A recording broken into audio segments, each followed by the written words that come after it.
Coffee is a popular beverage and an important commodity. Tens of millions of small producers in developing countries make their living growing coffee. Over 2.25 billion cups of coffee are consumed in the world every day. Over 90% of coffee production takes place in developing countries, while consumption happens mainly in the industrialized economies. 25 million small producers rely on coffee for a living worldwide. In Brazil alone, where almost a third of all the world's coffee is produced, over 5 million people are employed in the cultivation and harvesting of over 3 billion coffee plants. It is a more labor-intensive culture than alternative cultures of the same regions as sugarcane or cattle, as it is not subject to automation and requires constant attention. Coffee is a major export commodity. It was the top agricultural export for 12 countries in 2004. The world's seventh largest legal agricultural export by value in 2005, and the second most valuable commodity exported by developing countries, from 1970 to circa 2000. This last fact is frequently misstated. See coffee commodity market. Further, green coffee is one of the most traded agricultural commodities in the world, and is traded in futures contracts on many exchanges, including the New York Board of Trade, New York Mercantile Exchange, New York Intercontinental Exchange, and the London International Financial Futures and Options Exchange. The world's largest transfer point for coffee is the Port of Hamburg, Germany. World production: in 2009 Brazil was the world leader in production of green coffee, followed by Vietnam, Indonesia, Colombia and Ethiopia. Arabica coffee beans are cultivated in Latin America, Eastern Africa, Arabia, Eurasia. Robusta coffee beans are grown in Western and Central Africa, throughout Southeast Asia, and to some extent in Brazil. Beans from different countries or regions can usually be distinguished by differences in flavor, aroma, body, and acidity. These taste characteristics are dependent not only on the coffee's growing region, but also on genetic subspecies and processing.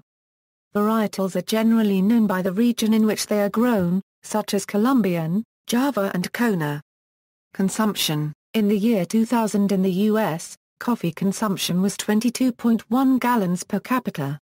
More than 150 million Americans drink coffee on a daily basis, with 65% of coffee drinkers consuming their hot beverage in the morning. In 2008, it was the #1 hot beverage of choice among convenience store customers, generating about 78% of sales within the hot dispensed beverages category. Pricing: according to the Composite Index of the London-based coffee export country group International Coffee Organization, the monthly coffee price averages in international trade had been well above 100 US cent per pound during the 1970s and 1980s, but then declined during the late 1990s, reaching a minimum in September 2001 of just 41.17 US cent per lb and stayed low until 2004. The reasons for this decline included a collapse of the International Coffee Agreement of 1962 and 1989 with Cold War pressures, which had held the minimum coffee price at $1.20 per pound. The expansion of Brazilian coffee plantations and Vietnam's entry into the markets in 1994 when the United States trade embargo against it was lifted added supply pressures to growers.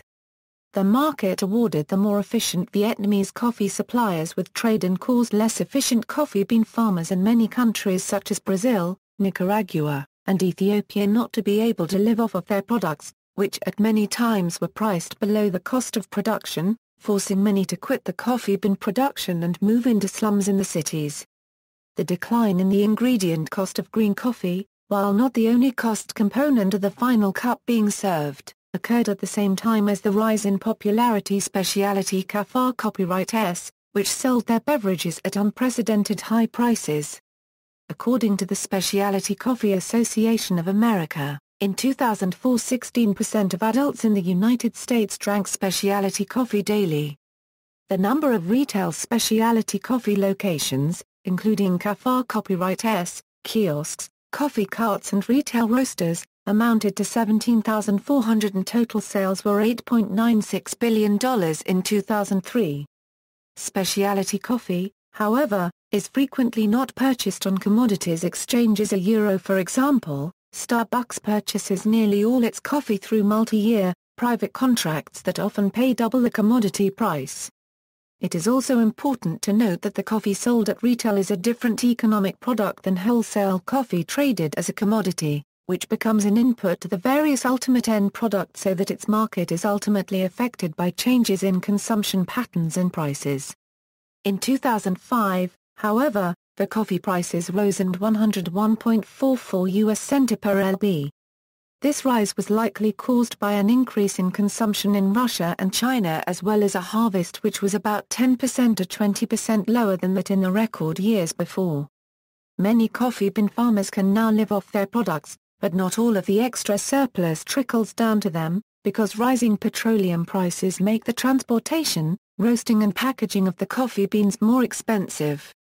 Prices have risen from 2005 to 2009 and sharply in the second half of 2010 on fears of a bad harvest in key coffee-producing countries, with the ICO indicator price reaching 231 in March 2011. Classification. A number of classifications are used to label coffee produced under certain environmental or labor standards. For instance, bird-friendly, or shade-grown coffee is said to be produced in regions where natural shade is used to shelter coffee plants during parts of the growing season.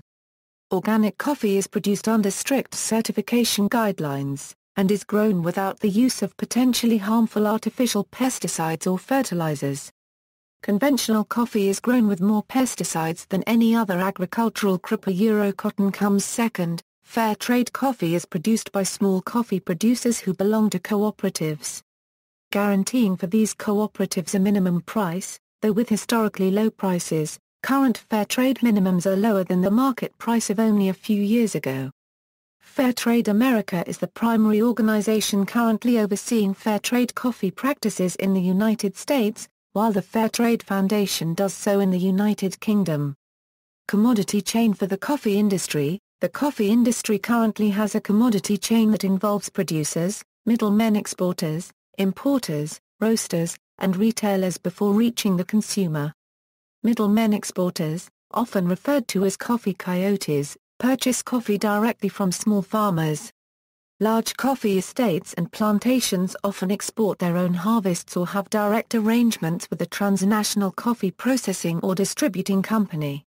Under either arrangement, large producers can sell at prices set by the New York Coffee Exchange.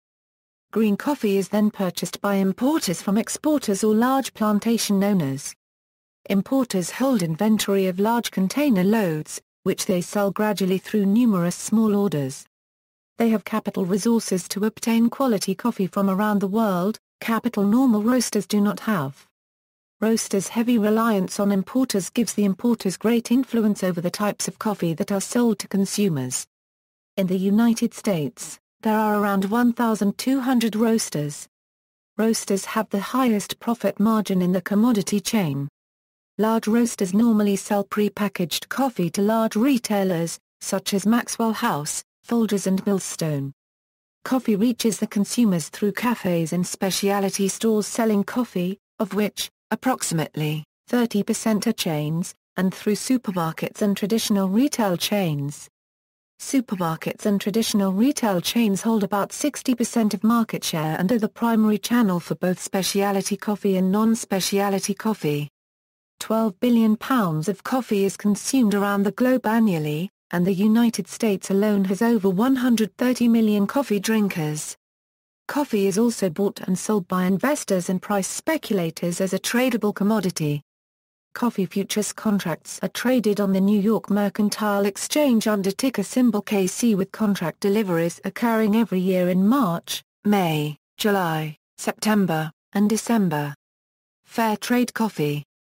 According to the World Fair Trade Organization and the other three major fair trade organizations, the definition of fair trade is a trading partnership, based on dialogue, transparency and respect, that seeks greater equity in international trade. The stated goal is to offer better trading conditions to marginalized producers and workers. Fair trade organizations, along with the backing of consumers, campaign for change in the rules and practice of conventional international trade. However, not all coffee producers are happy with the methods or results. fair trade organizations promote a trade environment in which the coffee importer has a direct relationship with the coffee producer, excluding the middlemen. Coffee importers provide credit to certified farmers to help them stay out of debt with coffee traders so they can develop long-lasting trade relationships.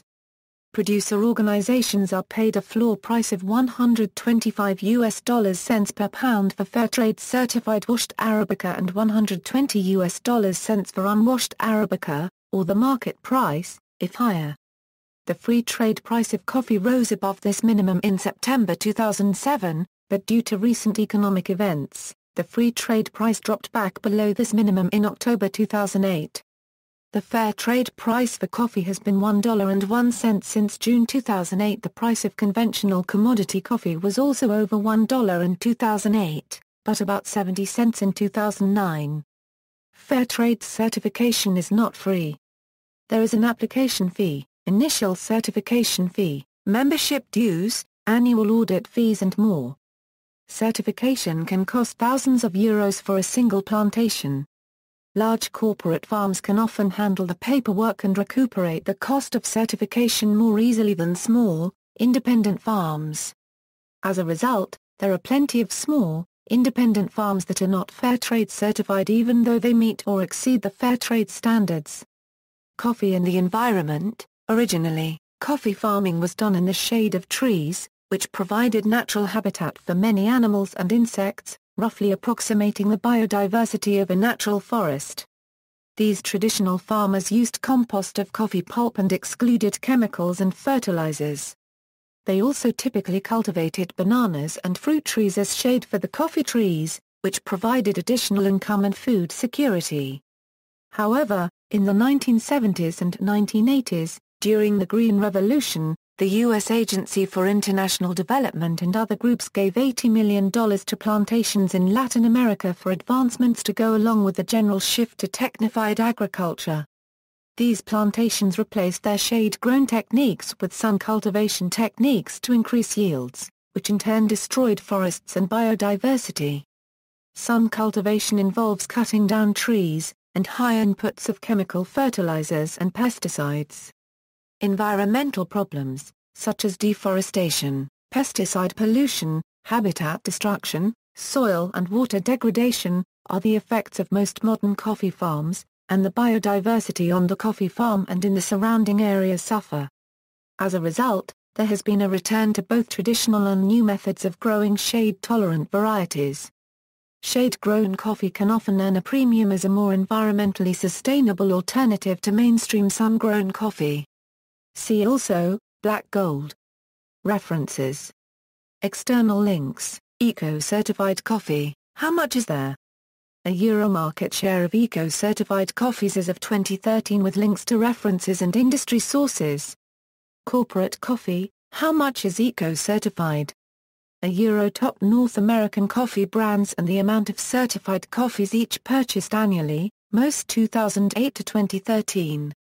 Coffee latest trade data on ITC Trade Map, articles on World Coffee Trade at the Agrite Trade website.